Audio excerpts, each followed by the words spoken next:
በስመ አብ ወወልድ ወመንፈስ ቅዱስ አሐዱ አምላክ አሜን። የዕለቱ ስንክሳር ሐምሌ 16። አንድ አምላክ በሆነ በአብ በወልድ በመንፈስ ቅዱስ ስም ሐምሌ 16 በዚህች ቀን ቅዱስ አባት ወንጌሉ ዘወርቅ የተባለ ዮሐንስ አረፈ። ይህም ቅዱስ ከሮሜ ሀገር ነበር። አባቱም አጥራቢዎስ የሚባል ባለጸጋ ነው።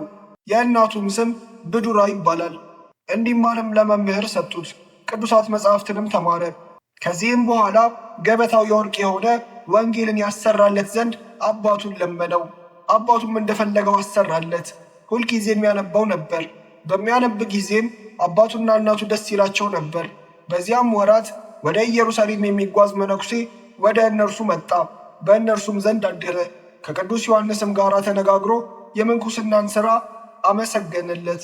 ይህን ዓለም እስከ ናቀና እንደ እርሱ መነኮስ ሲሆን ዘንድ እስከወደደ ድረስ ልቡን ማረከው። ያን ጊዜም ያ መነኮስ ወደ ኢየሩሳሌም ተጓዘ። ሁለተኛም ተመልሶ እንደ ልማዱ በእነርሱ ዘንድ አደረ። ቅዱስ ዮሐንስም መነኩሴው ወደ ገዳሙ ይወስደው ዘንድ ፈለገ። መነኩሴውም አባትህን እፈራዋለሁ፣ ልወስድ አይቻለኝም አለው። ቅዱስ ዮሐንስም ከእርሱ ጋር እንዲወስደውና ነፍሱን እንዲያድን አማለው። ከዚህም በኋላ በስውር ወሰደው። በመርከብም ተጭነው ያ መነኮስ ወደሚኖርበት ገዳም ደረሱ። የገዳሙም አበምኔት የወጣቱን ዮሐንስን መልኩን አይቶ አደነቀ። ቅዱስ ዮሐንስም የምንኩስናን ልብስ ያለብሰው ዘንድ አበምኔቱን ለመነው። አበምኔቱም ልጄ ሆይ የምንኩስና ሕግ እጅግ ጭንቅ ናት እኮ አለው። አብዝቶም በለመነውና ግድ ባለው ጊዜ ራሱን ላጭቶ አመነኮሰው። ከዚህም በኋላ ከጾም ከትጋትና ከሐዘን የተነሳ ሥጋው ደርቆ አጥንቶቹ እስከሚታዩ ድረስ በብዙ ተጋድሎ ተጸመደ። አበምኔቱም ልጄ ሆይ ለሰውነትህ እዘን፣ ድካምህንም ቀንስ፣ መነኮሳቱም ሁሉ እንደሚሰሩት ሥራ እያለ ያጽናናው ይመክረው ነበር። በዚህ ተጋድሎም 7 ዓመት በሆነው ጊዜ ከእነርሱ በረከትን ትቀበል ዘንድ ከመሞትህ በፊት ወደ አባትህና እናትህ ሂድ የሚል ራእይ አየ። ይህንንም ራእይ በ3 ሌሊቶች ውስጥ አየ። ለአበምኔቱም እንዴት እንዳየ ነገረው። አበምኔቱም ይህ ራእይ ከእግዚአብሔር ዘንድ ስለሆነ ልትሄድ ይገባሃል አለው። ከገዳሙም በወጣ ጊዜ አንድ ምስኪን ሰው ጨርቅ ለብሶ አገኘ። የእርሱንም ልብስ ሰጥቶት ጨርቁን ወሰደ። ወደ አባቱ ቤትም በደረሰ ጊዜ በትንሽ ጎጆ ውስጥ በአባቱ ደጅ በጾም በጸሎትና በስግደት እየተጋደለ ባሪያዎች ከአባቱ ማዕድ የሚጥሉለትን ፍርፋሪ እየተመገበ 7 ዓመት ኖረ። እናቱም በአንጻሩ ስታልፍ የሚከረፋ ሽታው ያስጨንቃት ነበር። ዕረፍቱም በቀረበ ጊዜ የእግዚአብሔር መልአክ ከ7 ቀን በኋላ ከዚህ ዓለም ትወጣለህ ብሎ ነገረው።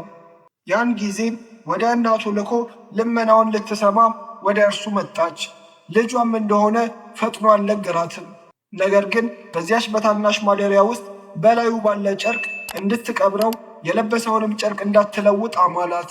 ከዚህም በኋላ ያንን የወርቅ ወንጌል ሰጣት። እንዲህም አላት፣ ይህን መጽሐፍ አንብቡ፣ እኔንም አስቡኝ።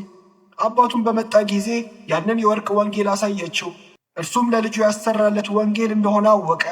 አባቱና እናቱም ወደ እርሱ ሄደው ስለ ልጃቸው ጠየቁት። እርሱም ከዚህ ጨርቅና ከዚህ ትንሽ ማደሪያ ውስጥ በቀር በሌላ እንዳትቀብሩኝ ማሉልኝ አላቸው።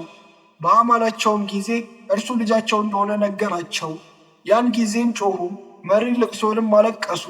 የሮሜ ከተማ ሽማግሌዎችና ሕዝቡ ሁሉ ተሰበሰቡ። 7ቱ ቀንም ሲፈጸም ቅዱስ ዮሐንስ አረፈ። እናቱም መሐላዋን ረስታ አስቀድማ ለሰርጉ ያዘጋጀቻቸውን ያማሩ ልብሶች አውጥታ ገነዘችው።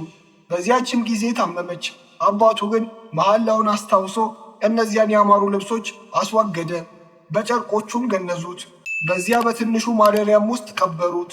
ከሥጋውም በሽተኞች የሚፈወሱበት ታላቅ ድህነት ተገኘ።